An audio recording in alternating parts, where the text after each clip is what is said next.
कि कितने दुख सह कर भी मुस्कुराते थे पापा जी।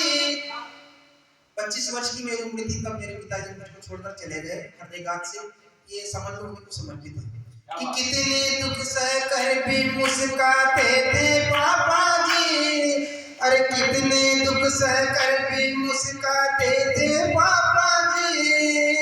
सच कहता हूँ याद बहुत आते हैं पापा जी। अरे सच कहता हूँ याद बहुत आते हैं पापा जी। कितने दुख सह कर भी मुस्कुराते थे पापा जी। और सोनिया पिता के संघर्ष के कि मेरे पैदा होने पर वो भूले नहीं समाए। और मेरे पैदा होने पर वो भूले नहीं समाए। माँ के संग संग रात को जग के झूला मुझे झुलाए। अरे चूम चूम के मुझको खिल जाते थे पापा जी। अरे चूम चूम के मुझको खिल जाते थे पापा जी। अरे सच कहता हूँ याद बहुत आते हैं पापा जी।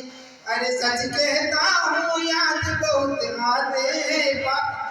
आप केवल पलों को याद कीजिए जब पिता आपको कांधे पर बैठाकर मेले की सैर करा देना। वाह कि कांधे पर बैठा के मुझको मेले में वो घुमाते। कांधे पर बैठा कर मुझको मेले में वो घुमाते। अरे मेरी पसंद की मिठाई और खिलौने वो लाते। कांधे पर बैठा के मुझको मेले में वो घुमाते। मेरी पसंद की मिठाई और खिलौने वो लाते। पर अपने लिए तो कुछ भी ना लाते थे पापा जी। बाबा अपने लिए तो कुछ भी ना लाते थे पापा जी। अरे सच कहता हूँ याद बहुत आते पापा जी। और त्योहारों पर सुना, त्योहारों पर सबके लिए नए कपड़े लाते। त्योहारों पर सबके हम कहते क्या क्या है हमारे पिताजी ने कि त्योहारों पर सबके लिए नए कपड़े लाते। अरे मम्मी दादी बहन भैया सबको खुश कर जाते। त्योहारों पर सबके लिए नए कपड़े लाते। अरे मम्मी दादी बहन भैया सबको खुश कर जाते। खुद फाटे कुर्ते में दिवाली मनाते थे पापा जी। खुद फाटे कुर्ते में दिवाली मनाते थे पापा जी।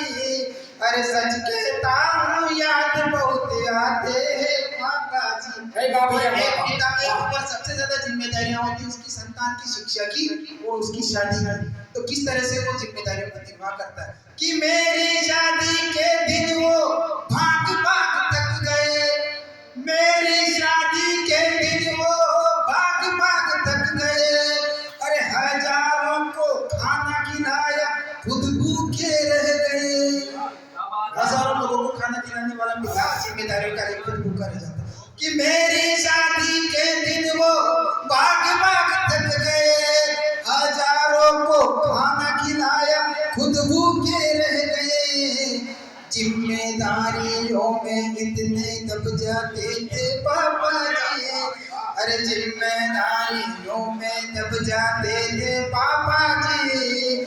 सच कहता हूँ याद बहुत आते हैं पापा जी। अरे सच कहता हूँ याद बहुत आते हैं। वाह भैया।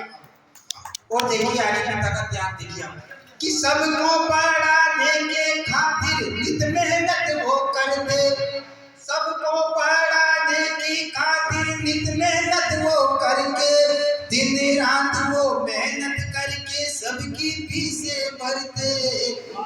एक पिता अभाव में रहने वाला लेकिन अपनी संतान को राजकुमार की तरह पालता। और वो संतान जब बड़ी होगी कहती कि आपने किया हमारे लिए क्या किया।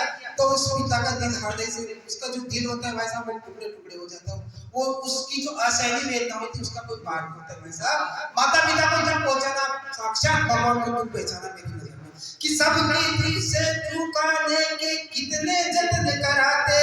दिन रात वो मेहनत करके सबकी फीस चुका नए कर्जे में दब जाते थे पापा जी। अरे नत नए कर्जे में दब जाते थे पापा जी। सच कहता हूँ याद बहुत आते पापा जी। सच कहता हूँ याद बहुत आते पापा जी। और जब एक पिता को अगर बीमारी हो जाती है तो वो छुप पाता है। ऐसा ही मेरे पिताजी ने किया, उनको हर जगह आ गया लेकिन उन्होंने बताया नहीं, क्योंकि उनको पता था कि संतानों को पढ़ाना लिखाना है, तो अपनी बीमारी को भी एक पिता छुपा लेता है कि अपनी बीमारी को घर वालों के आगे छुपा दे, अपनी बीमारी को घर वालों के आगे छुपा दे। मैं ठीक हूँ ये कह करके झूठा वो मुस्कुराते, पर अंदर से दिल मर जाते थे पापा जी। पर अंदर से दिल मर जाते थे पापा जी। सच कहता हूँ याद बहुत आते पापा जी। अरे सच कहता हूँ याद बहुत आते पापा जी। और अंतिम घड़ी देखी मेरे पिताजी की, जब अंतिम घड़ी तो उस समय वाह जाने वाले को आभास हो जाता है कि अपने दुनिया से जाने वाला हूँ, तो वो संकेत दे देता है भाई, और समझने वालों को संकेत को समझ जाता है। एक दिन माँ से बोले कि अब ज्यादा दिन न रहूंगा, एक दिन माँ से बोले कि अब ज्यादा दिन न रहूंगा, मेरे बच्चों को खुश रखना इतना ही मैं कहूंगा। ऐसा कहकर माँ को रुलाते थे पापा जी, कहकर माँ को रुलाते थे पापा जी। सच कहता हूँ याद बहुत आते पापा जी। और अंतिम समय अंतिम बंद देख लीजिए इसका कि क्रूर काल के हाथों असमय हम चले गए, क्रूर काल के हाथों असमय हम चले गए, और छोड़ के पापा हमको दुनिया से चले गए। क्रूर काल के हाथों असमय हम चले गए, अरे छोड़ के पापा हमको दुनिया से चले गए। अब तो बस यादों में ही आते हो पापा जी, आंखों में आंसू बन गिर जाते हो पापा जी।